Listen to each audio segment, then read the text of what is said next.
วันละ100,000เขาให้ วันละ100,000วันละ100,000คันให้เงิน100,000นี่หยุดได้บ่ใช้เงิน100,000นี่แต่ว่าเขาอยากให้ไปเอาขึ้นใหม่ช่อยหั่นนะ อ๋อ จะมาแต่เว้นอยู่บ่มื้อนี้ บ่ได้เว้นค่ำแต่ละมื้อข่อยมาค่ำ อ๋อ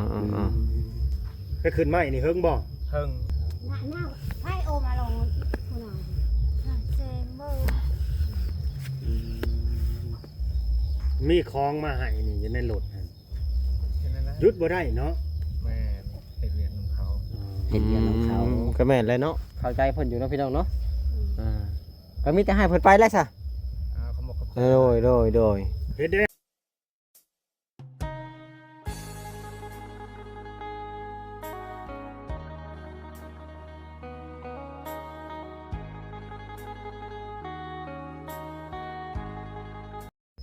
เสื้อก็ยังใส่ เอ้า บ่ พี่น้องเอ้ยก็หากลับมาฮอดบ้านของน้องเพิ่นสบายดีน้องล่ะ สวัสดี อายุจักปีแล้ว 13 13 3 ปี มีลูกจักคนน่ะ 4 มีลูก4คนคือลูกหลายแท้น่ะอ๋อ คือหนึ่งพันเชีย เออ ผู้ชาย เสื้อซองได้บัดนี้ ไปลิ้น ไปลิ้น มันใหญ่แล้ว ผู้ที่สองมันใหญ่แล้ว เอ้ยน้ำลายเอ้ยอีนางน้อย ผู้ที่สามบ่นี่ เออ อ๋อผู้หญิงหรือผู้ชายนี่นะ ผู้หญิง ผู้หญิง ครับแต่มันยามมันยามเลย จักเดือนแล้วนี่ 3 เดือน 3 เดือน ชามนี่ได้เว้ามื้อวานนี่ว่า5 เดือน 5 เดือน อ๋อ ลงหน้าลงหลังในนางร้อยนี่ สรุปแล้วบ่จื้ออัน แม่นั่นนี่ วันเกิดลูกตัวเอง โดยอย่าไปถือสาเด้อพี่น้องเพราะว่าน้องลงลืม คอยลืมนะ เราลืม ไปตาสงสารอยู่ลงลืมพี่น้องเอ้ย คือจ่อยแฮะนี่เป็นยังนี่ โอ้ยเมื่อย เมื่อยอืม กินแต่เกลือ กินแต่เกลือกับข้าว เออ เอ้าจะอึดแนวเว้าแท้ เรากินแต่เกลือ อืม คนน้อยได้ฉันกินเกลือคือกันบ่ หมอแล้ว อย่าไปเอาเกลือให้ลูกกินได้เฮ้ย กินนม เออ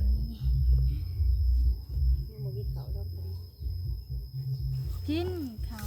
เด็กน้อย ในเฮือนในชาติเนี่ยอยู่กับไผอันเนี้ยนะนี่ พัว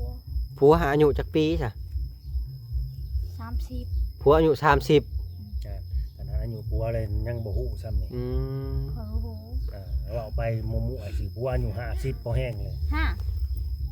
เลยเตือมาให้ก็ ผัวอายุ50แล้วบ่ เออ เมียอายุ12ได้ลูก4คนโอ้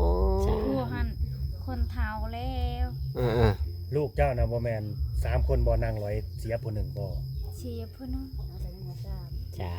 3 3คนเสียผู้หนึงเหลือ2เนาะ ๆ สบายดีไหมเฒ่า ใส่ไปได้ ชื่อค่อยได้บ่เนี่ย เพื่อนเรียกยี่ปอนอ่ะ แม่น ผัวไปใช้มื้อนี้นะ ไปเฮ็ดทาน ไม่เบิดปานนี้ ผัวไปเฮ็ดทาน เพิ่นไปคู่มือบ่ ไปไปให้ค่ะ อืม เมื่อวานนี่มาจังมง 5 โมงคอยดีสิบอก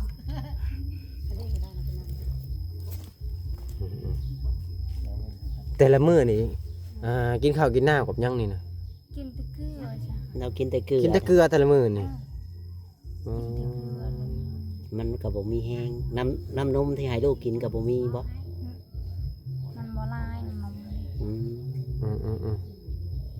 เพิ่งส่งแล้วมึงไงอ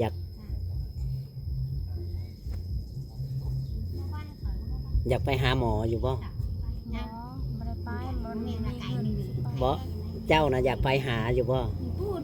ถ้าว่ามีเงิน แม่ สิพาไปนี่ไปบ่ไปหาหมอ ไปบ่ ไป ไป ไกลบ่แต่นี่ไปนะ บ่ได้ไกลแล้ว อยู่ไส ใกล้ได้อะไรพูนอยู่ภายในพูน เต้าด่ะ อะไรก็ย่างเอาก็บอกมือนี้ขี่รถบอก มันนี่ขี่รถไป นี่แหละเน้องพี่น้องเฮือนชานเหมือนกันเด็กน้อยนี่บ่ได้มีเสื้อผ้าใส่บ่นี่นะ พอแล้ว มีแต่เจ๊เอามาสินี่เออ เสื้อผ้าก็บ่มี มีหยังอันในแขนเพิ่นน่ะควายเพิ่นบ่นั่นน่ะ ไม่ใช่ นี่คือผูกคนให้นะ ปลูกแล้ว คันบ้านเจ้าเอิ้นว่าอันทำเนียมว่าเอิ้นว่าหยังน่ะ ยัง อื มี ม ไม่ว่านะ อันในแขนเพิ่นน่ะนะคือว่ามีอันคน ของดีเนาะ ของดี ของดีบ่น่ะ เอา ใน ไป แข กัน น น่ะ เนาะ ของดีจะไม่ป้องกันนะอันนั้นแล้ว ป้องกันสิ่งที่บ่ดีนั่นบ่ เอ โอ้ อ อืม ระยะอือืมม ป้องกันอันนั้นแล้ว เสื้อผ้าก็บ่มีใส่เนาะพี่น้อง เพราะไปเอาเต็บอยู่บันเขาปูแคนหันคอยมาหันบอกกล้า ภาษาลาวเทิงเลยพี่น้อง ปูแคนเท่านี้เหือนหลังหนัก อืม เราสูงเนาะ อืมหมู่บ้านแห่งนี้ก็ใหญ่เติบบ่มีจักหลังคา บ่ยากนะมันไปพูดลอยย่อยตะบัวไข่ตะปูเช็ดขา อืม แต่ผมมัน เด็กน้อยนี่พี่น้องเป็นตาแพงตะมุตะมิอย่างนี้น่ะนี่ บีบี อืม เป็นตาแพงเป็นตาสงสารอีก เนี่ยบนจานโรยเนี่ยหากระตะบนโรย บางเดือนเรานุ่งเสื้อเก่าตั้งแต่ จะโดยกับอีหยังก่อน เด็กน้อยนี่ยังบ่ได้จะโดยบ่นี่นะ มากินเจ๊ข้าวอะไรหยำเลยป้อนหยำเลยป้อนมันจะกินจังแหม่คลำไม่ได้กินนี่อย่าง คือว่าพิษกรรมบ่ พิษกรรมฮะแล้วเป็นหลอยเป็นยาง อืม เป็นร้อยเป็นยาง ของไอ้บ่ได้ไปจะโดยนำคาร์บอนในงานมื้อนี้ บ้าเลยโหก็บอกไม่ได้ไปไม่ได้กินโมกินหมาไม่ได้กินไก่ แม่นแหละจักสิกินหยังแหน่เนาะแม่ บอกขนาด แม่ลูก กิ อ่อน นแล้ว นะ เป็น จะ ร้อยโหลด กินแบบใด กินยังใดนี่ คอยหันปะหันเต็มเขายังบอกกล้าไปคนยังพรอยู่คอยออกมาไง อืม ยามนี้ก็ยังมีงานอยู่เนาะผู้ขอตัวแกนก็ถือ ปลูกไปเขามาในปากซี อืม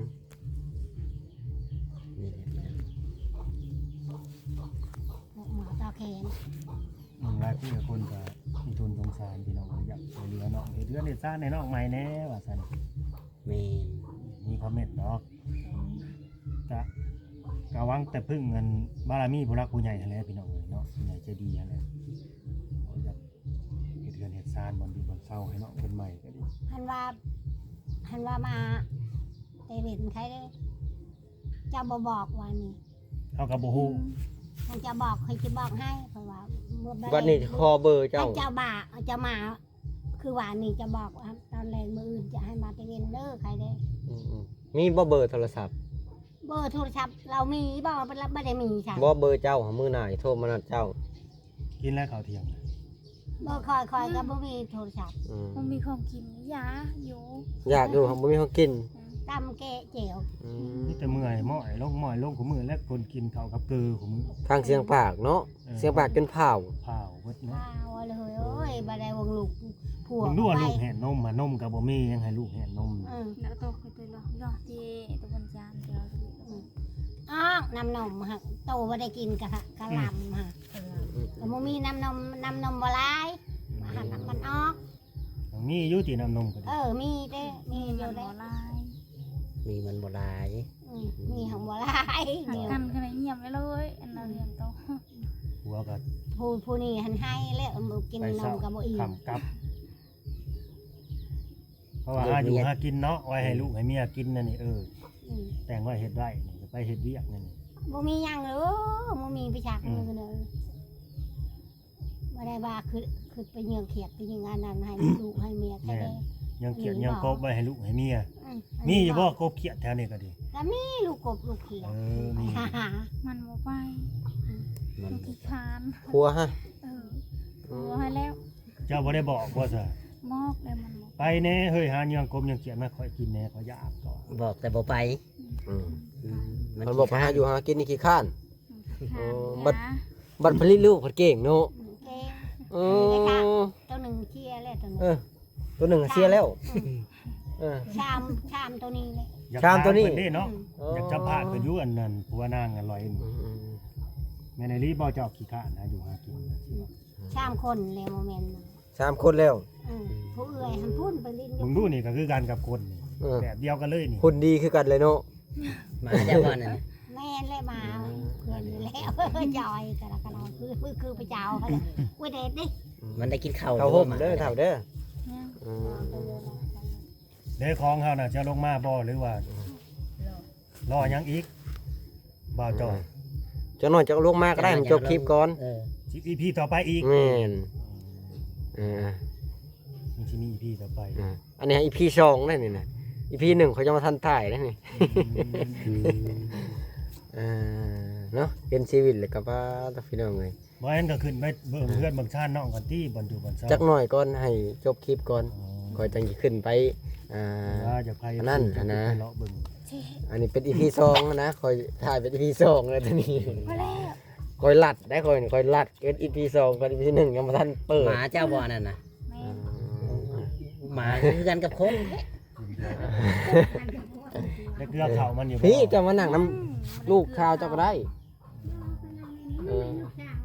มันไม่เป็นลูกสาวบ่นี่ ไหนแมงวันแน่แมงวันตอมดู แต่ว่านับถือเวลาเนาะแล้วพ่อแม่เพิ่นไปใช้นี่ พ่อแม่มันพูนตายหมด ตายหมดแล้วพ่อแม่เจ้าเสียหมดเลยป่ะ เสียหม เมี ด ยมด อ๋อ พ่อแม่มันเองนะพ่อแม่ผัว พ่อแม่ผัวได้ใช่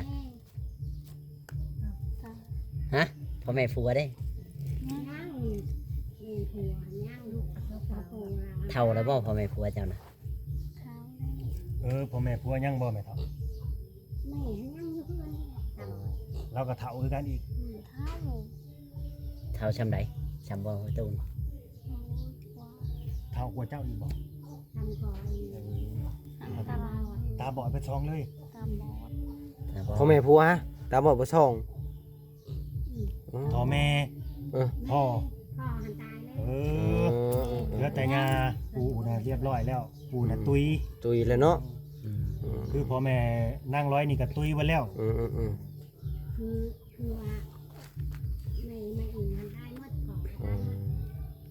สาเหตุที่น้องมันมีผัวแต่น้อยก็คือพ่อแม่ตุยเบิดนั่นแหละก็เลยบ่มีบ่อนพึ่งพาอาศัย ก็เลยเอาผัว เลยเอาผัวพี่น้องเอ้ยไปเจอกับอ้ายผู้นี้แหละผัวเพิ่นนี่ให้เงิน 10,000 กีบว่า ใส่เงิน 4,000กีบบ่นี่น่ะ 10,000 กีบอะไรพี่น้อง แม่นบ่นาง แม่ ไปพ่อกันได้ใช้น่ะทีแรกน่ะ ไปดอง ไปดองไปเจอกันอยู่งานดอง แล้วมักกันเลย มักกันเลย เจ้าบ่มักลาวหรือลาวมักเจ้า มาพ่อมาแล้ว มักพร้อมกันหั่นแหล้วเนาะ จักเราไปเว้าได้จังไปหลงเราน่ะ เราเว้าในใดยังมักเราน่ะ บ่ ไม่ นั่ง ได้ ไว้ เบาเลยนะ บ่ได้เว้าหยังอีก นอกจากมักแล้วก็ฟิชเชอริงกันเลยไม่ยังอ่ะน่ะ ผัวเพิ่น พัวหันแล้ว โอ้นี่ผัวแล้วนะมาดิมาเร็วมาเร็ว เด้ โอ้ย โอ้โอ้ฟรีด้วยน่ะ พัวหันแล้ว โอ้ ผัวเจ้าติจำได้เฉยผัวเจ้าก็ได้ จำผัวตัวเองก็ได้เนาะคนเฮานี่ก็แปลกเนาะ คิดว่าจำบ่ได้ดอก ไม่มีไปเอาปืน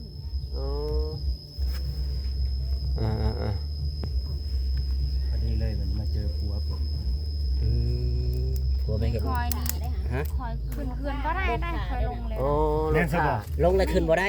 เอ้ย โอ้ คอยเป็น ให้มาถ่ายรูปแล้วก่อนแป๊บนึง เป็นจัง เราเป็นรอยเป็นจัง มันมีเงินไปสิไปข้างนอกมันบ่มีเงินเลยยา ยินระวัง โอ้ให้เรามานั่งกับเมียเราอยากถ่ายรูปแป๊บรูปหนึ่งก็ได้แล้วก็ถามเราว่าเราว่างบ่นะถ้าเราว่างก็อันไปเอานะ คันระวังปล่อยไป หาเวียกมาให้โอ้มานั่งให้ถ่ายรูปกับเมียเนี่ยบาทหนึ่งสวัสดี มีของมาให้ได้เต็มรถนะเอาไหมโอ้ย หยุดงานบ่ได้บ่มื้อนี้หยุดยังบ่ได้บ่ เบิ่งบ่จอยคอยถ่ายรูป ส ก่อน บายดีนะ โอ้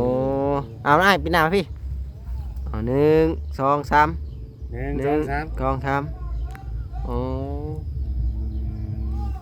ว่าสิให้หยุดแน่มื้อนี้บ่ได้วันเท่าใดจะไปเฮ็ดอีหยังเนี่ย วันละ100,000ขอให้ วันละ100,000 วันละ100,000 คันช่วยให้เงิน100,000นี่ยุดได้บ่ใช้เงิน100,000นี่ แต่ว่าเขาอยากให้ไปเอาขึ้นใหม่ช้อยอย่างนะ อ๋อ จะมาแต่เว้นอยู่บ่มื้อนี้ เป็นเดือน บ่ได้เว้นค่ำแต่ละมื้อข่อยมาค่ อ๋อ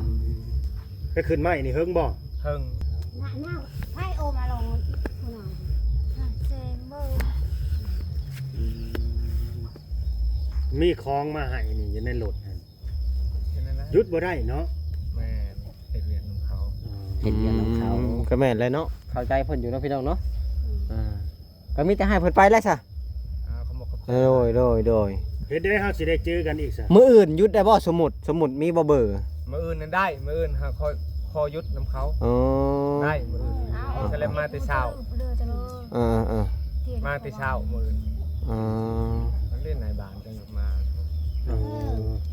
ราคาได้กินค่ะ ก็ให้เพิ่นไปก็ได้ซะโอเคอ้ายเดี๋ยวสิมอบของให้เมียเจ้าเองซะ โดย อ๋อนี่แหละเนาะพี่น้อง มาบ่มื้ออื่นเฮาสิทา บางทีมีบ่เบอร์อย่าเอาเบอร์นัดเอาหั่นนะ คอยบ่มีเบอร์โทรศัพท์ พวนอยู่แถวนี้ได้ในบ้านเพิ่นมีบ่ บ่มีเพื่อว่าเอาเบอร์น้ำในบ้านคอย ลูกหลานแถวนี้ให้ ลูก เนาะ ก มี วาน บ่ ได้จ้ะ ลูกหลานบ่ได้อยู่เฮือน เข้าบ่ได้อยู่เฮือนคอยบ่มี โอเคอ้ายเพิ่นท่าแล้วเอากะเกรงใจเพิ่นเดี๋ยวสิมอบของให้ นี่คอยสิทาเฮาสิมามื้อจักโมง ตัวนี้เฮาก็บอกโมงบ่ได้หั้นนะเฮาอยากได้เบอร์ไว้หั่นนะ เพื่อหาจิตโทรมานะ สิโทรมานัดหั่นนะ เดี๋ยวอะไรก็จะชับมาเดี๋ยวนี้ยังไม่ เอาเบอร์เจ้า ชับมา เดี๋ยวสิจดไว้น้ำเมียกัน เดี๋ยวสิจดไว้เฮือน โอเคพี่น้องเอ้ยผัวเพิ่นพาไปเฮ็ดเวียก เอาเรียก ไปน้ำเวียดพี่น้องเอ้ยเขาถ่าดุนแล้วไปเรียนเขาให้ แม่นแหละ หยุดมื้อนี้แล้วก็บ่หยุด บ่อยู่แค่เฮือน ทำงานมื้อละแสนกี่ประมาณ100กว่า อื บาท ม ขออยู่ฝุ่นค่ะก็ได้อยู่นานอยู่ เดี๋ยว ประมาณ100กว่าบาทพี่น้องเอ้ยแสน เด้เนาะพี่น้อง 450 ลูกราชิให้แล้ว ฮอดบ่จักพี่นางน้อยนี่ฮอดบ่จักอืม พ่อเฮ็ดบ่ได้ โอเค ตู้ พี่น้อง ผม เรา บ่ได้นุ่ง สิ เสื้ จ อบ สามีก่อนเดี๋ยวพี่น้องเด้อเนาะ แม่น เสื้อก็บ่มี ที่2เนาะสิมอบเครื่องให้ได้ครับ โดย เจ้าสิว่าต่อเขาว่าเด้อ โอเคเนาะพี่น้องเนาะบางทีบ่มีหยังหลายพี่น้องเลยเนาะเราถามมอบเครื่องให้เพิ่นเบิ่งเนาะพ่อแม่พี่น้อง บ่สิมันเห็นหยังก่อนแหละมันบ่ให้กัน ฮู้อีหลีลูกอะเนาะ ยังบ่ทันกินข้าวเลยนะ บ่เมื่อย อ บ่ ยากกินข้าว ยังบ่ทันเป่า โอ้ซื่อบ่สิ มันอยากกินข้าว กินข้าวกินนมและดูดมือเลยเด้อ อืม พ่อแม่พี่น้องเอ้ยสำหรับคลิปนี้ก็บ่มีหยังหลายเด้อพี่น้องก่อนที่จบคลิปก็สิพาเลาะเบิ่งเฮือนเบิ่งซานเพิ่นก่อนเนาะพี่น้องเนาะนี่เลยเฮือนซานลานแป้นเพิ่นก็เนาะพี่น้องเนาะโอ้เฮือนซานลานแป้นก็ประมาณนี้แหละพี่น้องนี่เอาสำหรับคลิปนี้ก็ขอโตวจบคลิปก็เด้อพี่น้องเอ้ยเอาไว้พ่อกันคลิปหน้าคลิปในอีพีไหนอีพีไหนพุ่นแหละโอ้เฮือนก็จะคือเต้นละวงนี่แหละเนาะพี่น้องนี่แหละนะพี่น้องเฮือนชาลานแป้นของเพิ่นก็ได้เอาจะได้ฝากพ่อแม่พี่น้อง FC เบัดสู่คนฝากกดไลค์กดแชร์กดติดตามเพื่อเป็นกำลังใจให้เด้อพี่น้องเอ้ยเอาก็ขอให้พ่อแม่พี่น้อง FC อยู่ดีมีแฮง